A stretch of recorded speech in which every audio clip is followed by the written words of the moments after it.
12주차를 넘긴 바울 서신 시리즈, 오늘은 에베소서 말씀 함께 보고자 합니다. 모든 성경 말씀이 그렇지만 특히 이 에베소서라는 말씀은요, 이 편지는요, 오늘날 우리에게 많은 영향을 끼칩니다. 그 이유는 바로 바울 서신의 다른 편지와는 다르게 이 에베소서는요, 특정 수신자들에게 발생한 어떠한 일련의 사건에 대해서 가르침을 주는 편지가 아니기 때문이에요. 이를 조금 더 설명하자면, 오늘날 우리에게 에베소서라고 불리는 편지는요, 보통은 이제 골로새서, 로마서 이러면 로마에게 쓴 편지, 골로새 성도들에게 쓴 편지였는데, 에베소서는 마게도냐라고 하는 지역부터 시작해서 에베소서, 그다음에 여타 많은 지역들에 돌려서 보라, 회람서신으로 쓴 편지라는 것이 차이점이라고 할 수 있어요.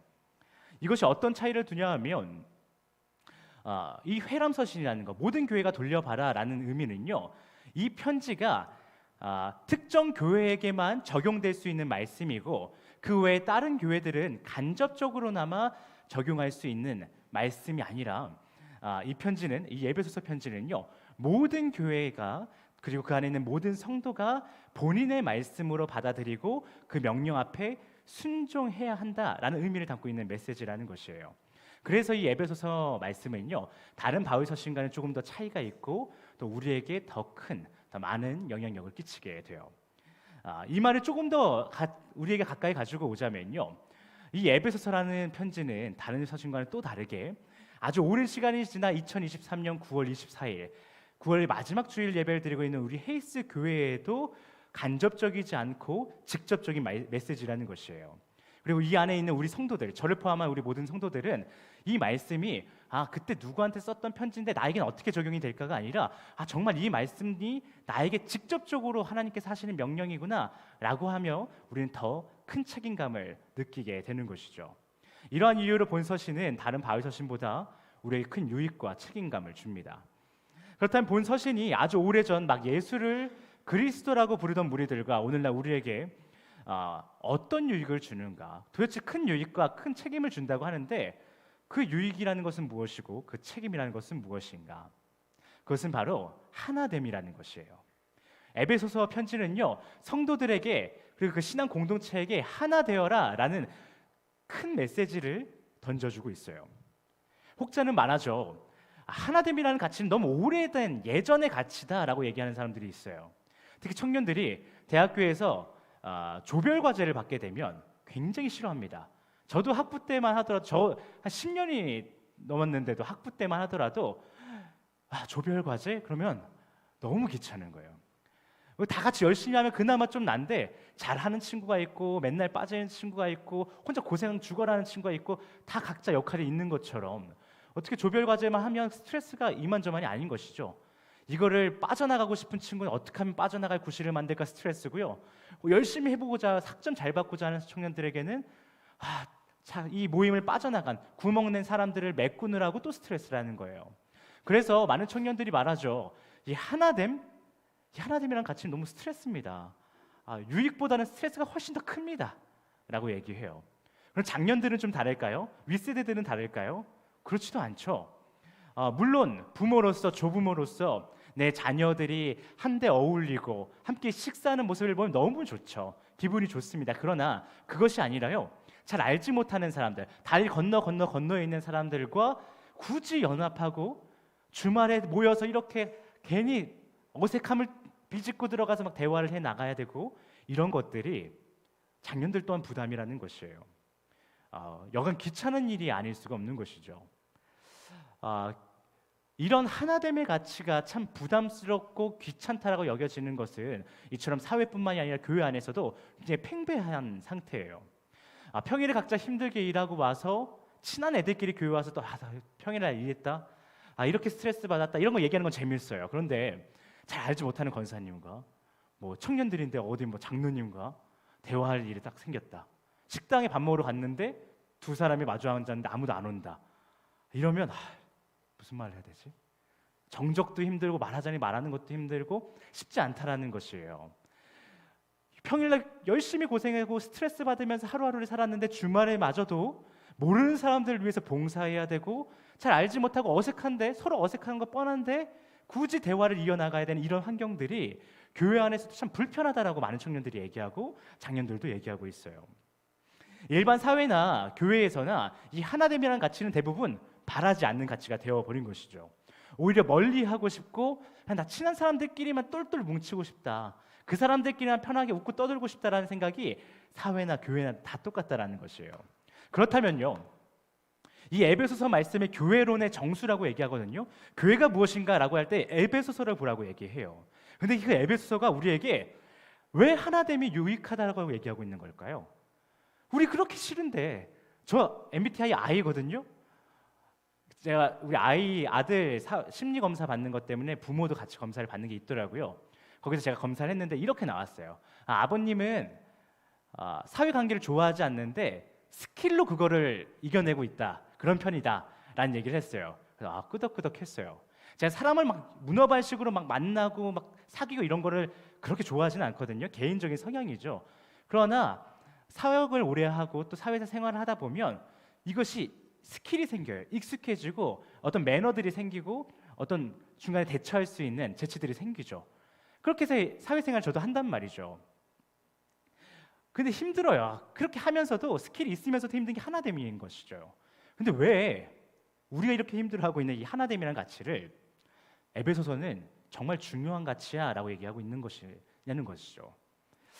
우리에겐 이 지금 사회가 굉장히 과도한 사회망이 뻗어져 있는 사회라는 얘기를 해요. 뭐 SNS, 인스타, 뭐 여러 가지로 내가 나를 알리고 싶지 않지만 많은 사람들이 나를 알고 있는 사회인 것이죠. 그리고 필요 이상의 인맥을 관리해야 되는 사회라는 것이에요. 그래서 많은 사람들이 이렇게 얘기합니다. 혼자 있고 싶어요. MBTI E인 친구들도 간혹 그런 얘기합니다. 혼자 좀 있고 싶다, 귀가 좀 쉬고 싶다, 조용한 데 있고 싶다, 어디 좀 숨어 있고 싶다, 이런다라는 거예요.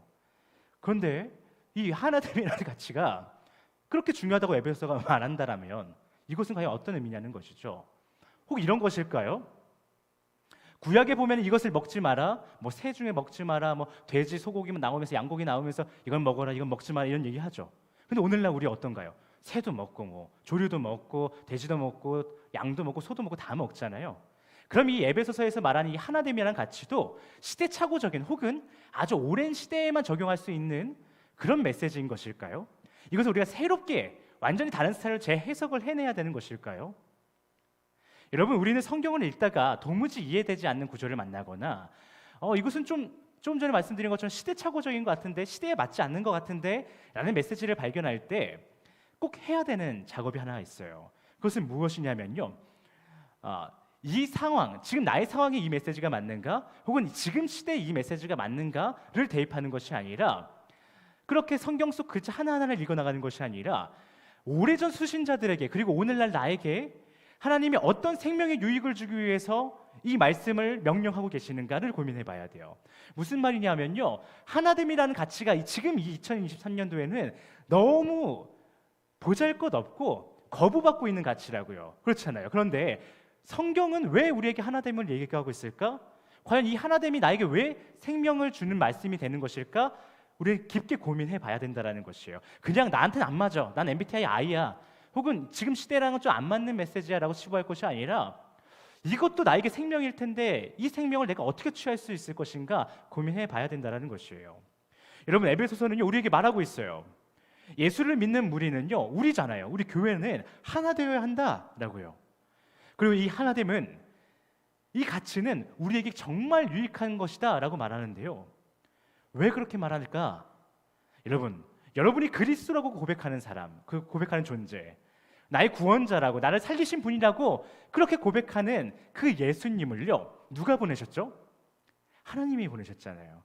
나의 독생자 예수 그리스도를 보내셨잖아요. 하나님께서, 성부 하나님께서 성자 예수를 보내셨는데요, 그 보내신 목적, 그 이유가 바로 여러분과 제가, 그리고 우리 믿는 모든 사람들이 하나 되게 하기 위해서이기 때문이에요. 그래서 우리에게 이 하나됨이라는 가치는 정말 중요한 가치인 것이죠. 여러분, 우리의 하나됨은요, 다시 한번 얘기하지만 여러분과 저를 사랑하사 죽지 않게 하시려고 하는, 그것을 자신의 사명이라고 생각하시는 하나님께서 예수를 보내신 목적이 이루어지도록 하는 삶이라고요. 하나님의 사역이 이루어지도록 하는 삶이 뭐냐? 하나됨이라는 것이죠. 다시 한번 또 정리하는 거예요. 계속 정리할 거예요. 하나님께서 우리를 살리시는 것을 목적으로 해서 예수를 이 땅에 보내셨다라는 거예요. 근데 그 예수가 이 땅에서 보내짐을 받음으로 여러 사역을 하셨는데 그 여러 사역을 하면서 나온 결과가 뭐냐? 성도의 하나됨이라고요. 그러니까 우리가 하나됨을요, 시대착오적인 메시지 혹은 MBTI I에게는 맞고 E에게는 맞고 I에게는 안 맞고 왜 이런 식으로 받아들여서는 안 되는 개념이라는 것이죠. 우리가 귀찮아하고 번거롭다라고 생각하는 게 하나됨이라는 것은요, 엄청난 의미가 담겨져 있는 것이에요.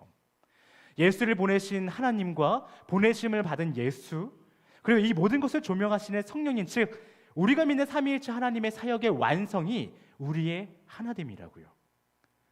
그런데 우리는 그것을 거부하고 있다는 것이에요. 왜요? 피곤하니까요. 왜요? 개인적인 일을 맞춰야 하기 때문이에요. 그래서 교회에서 막 굳이 모여서 하나 될 만한 시간이 없다라는 거예요. 일주일에 몇 번씩 나와서 교회에서 예배하고 계속 교회에서 그냥 교회 죽돌이처럼 교회쟁이처럼 그냥 그렇게 살아가는 게 너무 비효율적이라는 거예요. 또한 교회가 너무 교회 우리 각자 성도들이 하나님을 믿는다고 해서 너무 교회 하는 것이 어떤 식으로 받아들여지고 있냐 하면 마치 워라벨의 워크 같은 개념으로 받아들여지고 있는 거예요. 워크가 너무 강해지면 어때요? 비율이 너무 높아지면 어때요? 나의 일상이 무너진다라는 거잖아요. 그게 워라벨이잖아요. 그래서 나의 일과 일상의 밸런스를 맞춰서 살아가는 게 좋다. 이게 요즘 청년들의 니즈 아닌가요? 바람 아닌가요? 그런데 교회하는 것, 교회에서 교제하는 것을요 워크로 생각하기 시작한다라는 거예요. 그래서 너무너무 교회하면 내 라이프가 망가진다라는 것이죠.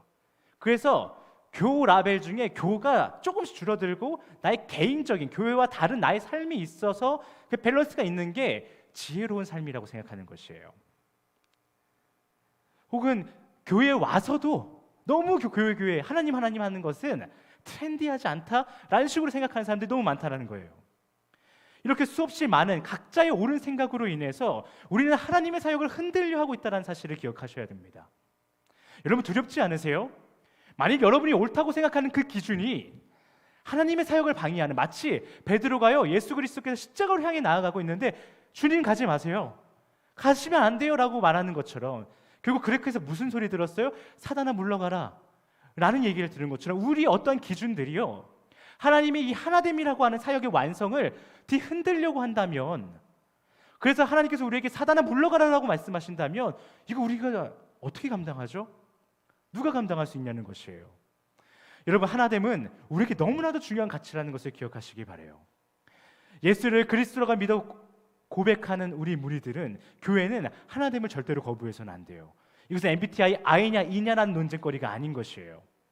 여러분 우리에게 서로의 하나됨이 왜 중요한가?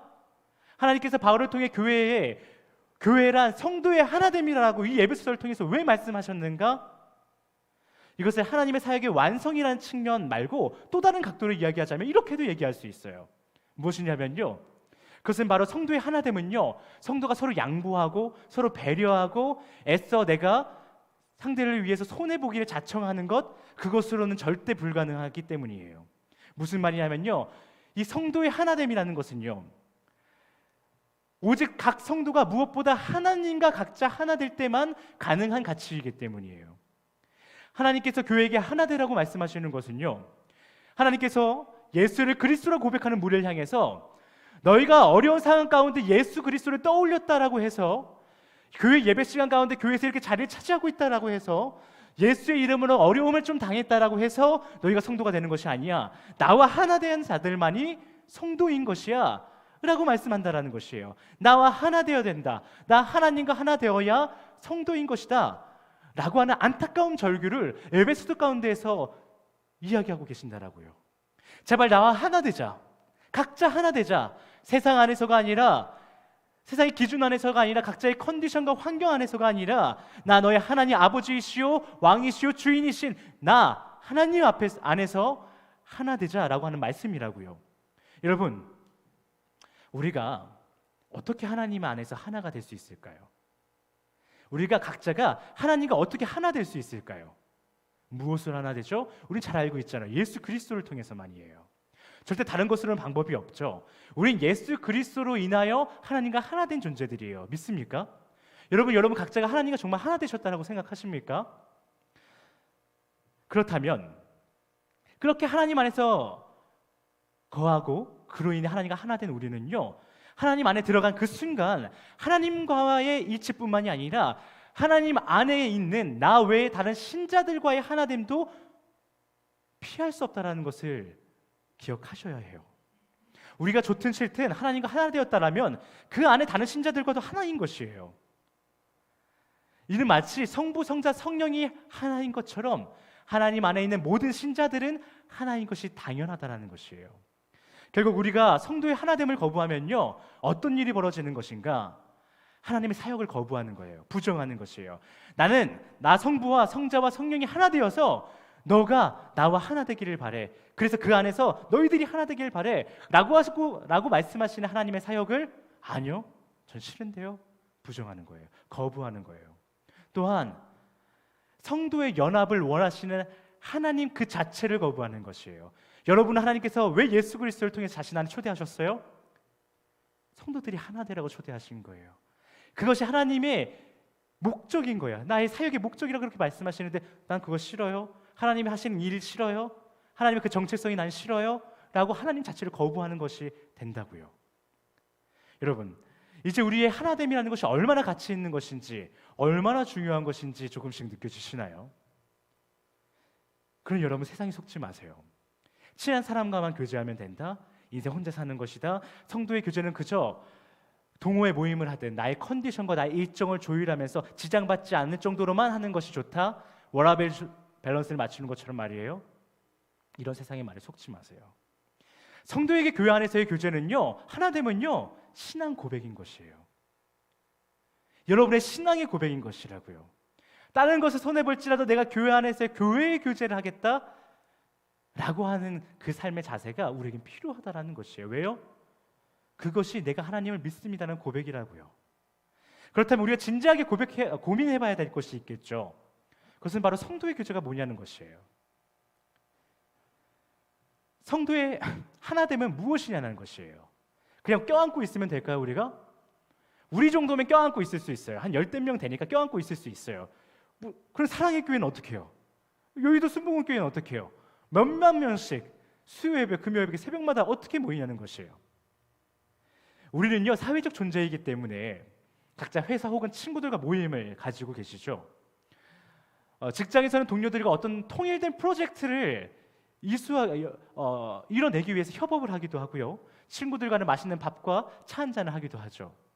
그렇다면 이러한 교제와 교회에서의 식사하고 셀 모임하고 함께 사역을 하는 것과는 어떤 차이가 있냐는 것이에요.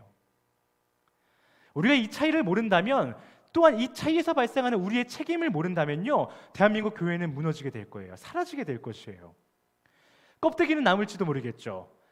그러나 교회에서 인맥 쌓으러 갑니다라고 말하는 사람들, 교회에 나의 성공을 위해서 갑니다라고 말하는 사람들과 전혀 다를 바 없이 우리는 종교인이 되어서요, 교회는 결국 성도의 모임이 아닌 종교인의 종교 활동 동아리가 될 것이에요.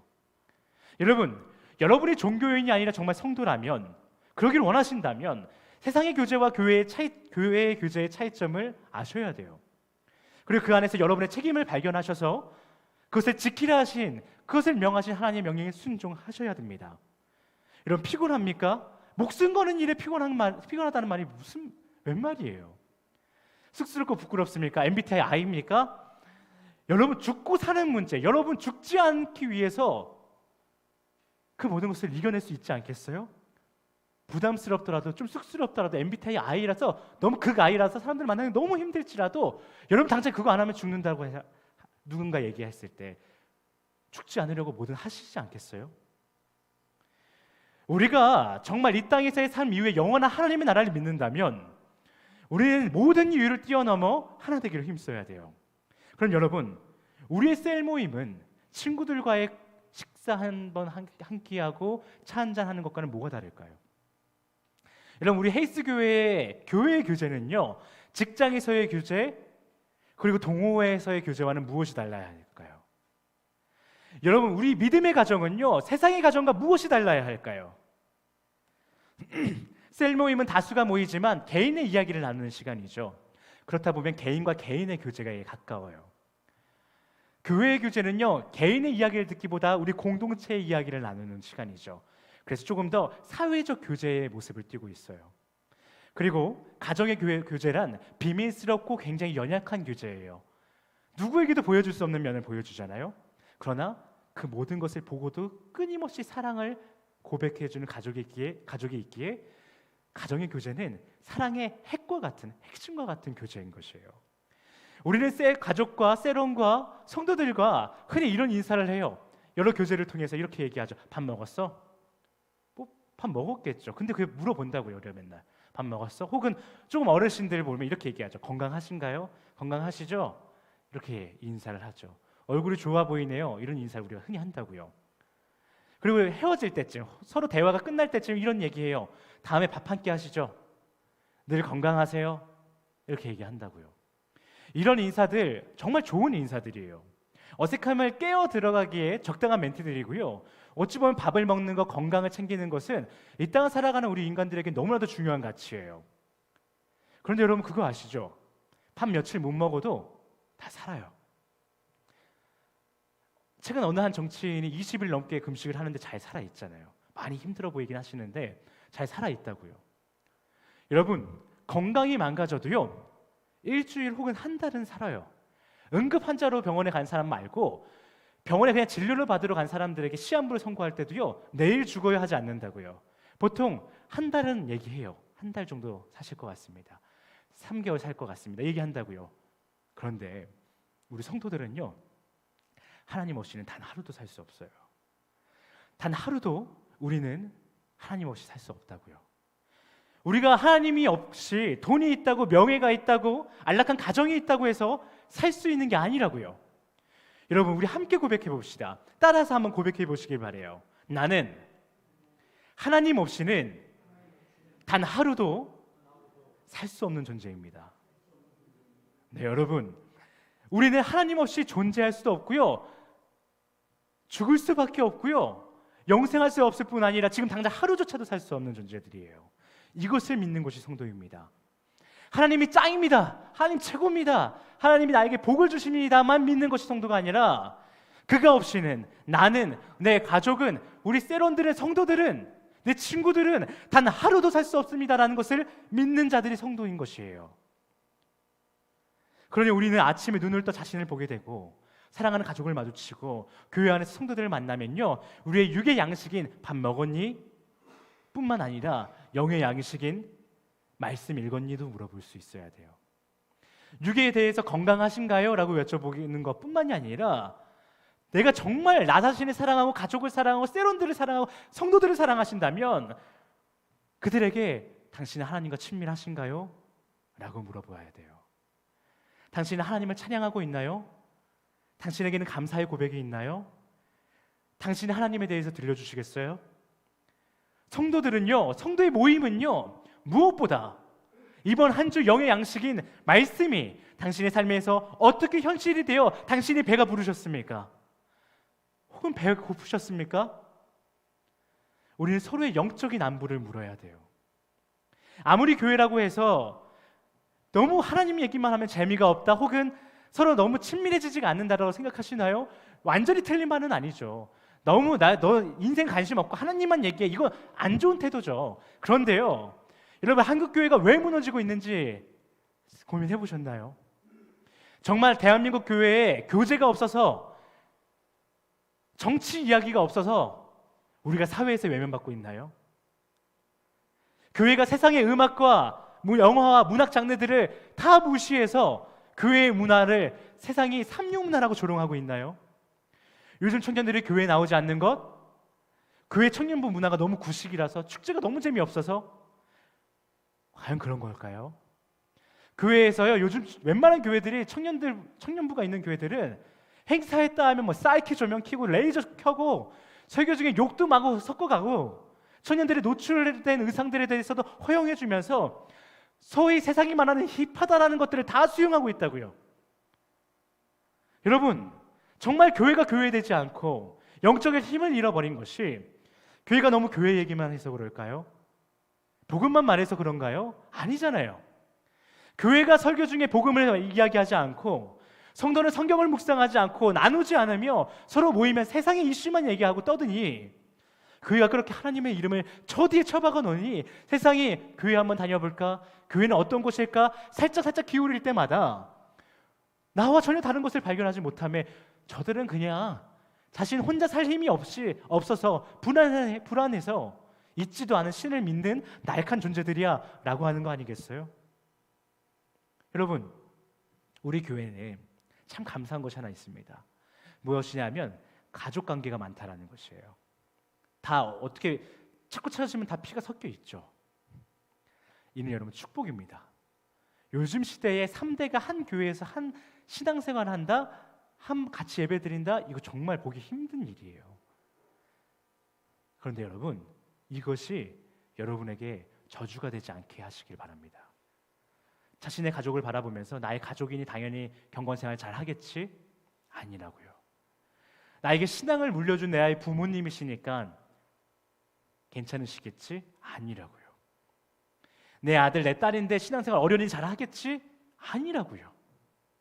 전도사니까 목사니까 장로니까 권사니까 사모니까 영적으로 깨어 계시겠지? 아니라고요. 착각하지 마세요. 이 착각 속에 속아서 우리가 나의 사랑하는 부모님, 나의 사랑하는 배우자, 나의 사랑하는 자녀, 형제, 자매들을 죽음 가운데 방치하지 마세요. 끊임없이 안부를 물어보셔야 합니다. 교회의 교제가 바로 그것입니다. 성도가 서로의 얼굴을 보았을 때마다 늘 먼저 물어봐야 할 것은 현재 하나님과 친밀하신가요? 말씀을 묵상하고 그 말씀이 당신의 삶에 나타나기를 힘쓰고 계시나요? 혹시 실패하셨나요?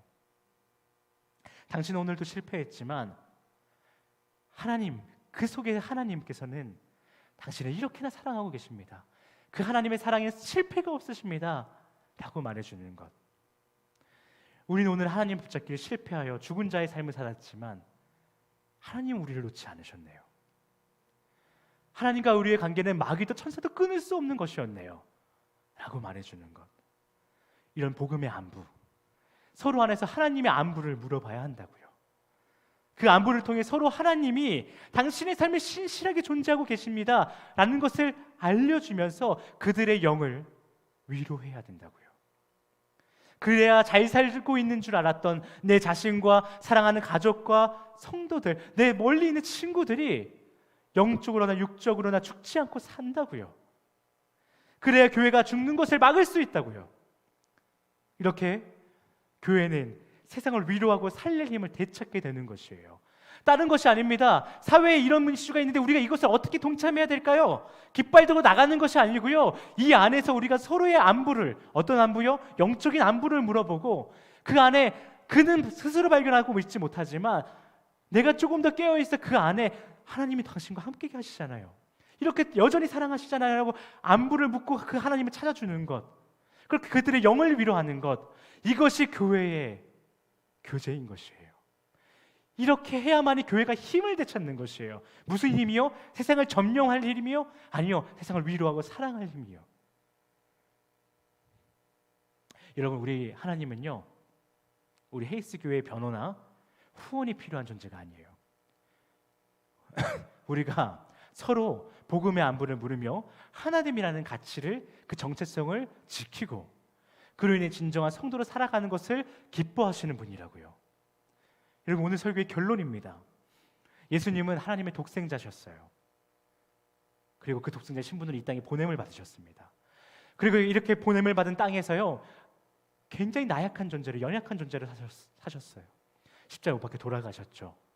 그러나 그 끝에 다시 하나님 앞에 어떻게 돌아갔죠? 하나님의 사랑스러운 유일한 독생자 아들로 다시 그 자리에 올라가셨어요. 돌아가셨다고요. 여러분, 우리는 하나님 안에 거함으로 성도의 자격을 갖고 이 땅에 파송을 받았어요.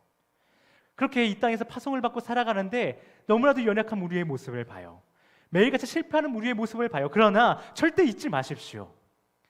우리의 끝은 다시 하나님에게로, 하나님의 아들로, 딸로, 그분의 품으로 돌아간다는 사실 말이에요. 그럼 우리 헤이스, 하나님의 나라의 소망을 잊지 말고 끝까지 서로의 복음의 안부를 물으며 서로 가운데 하나님이 계심을 찾아주며 하나님 앞에 하나 되는 진정한 신앙 공동체가 되기를 예수 그리스도의 이름으로 축복합니다. 우리 시간 찬양하실 텐데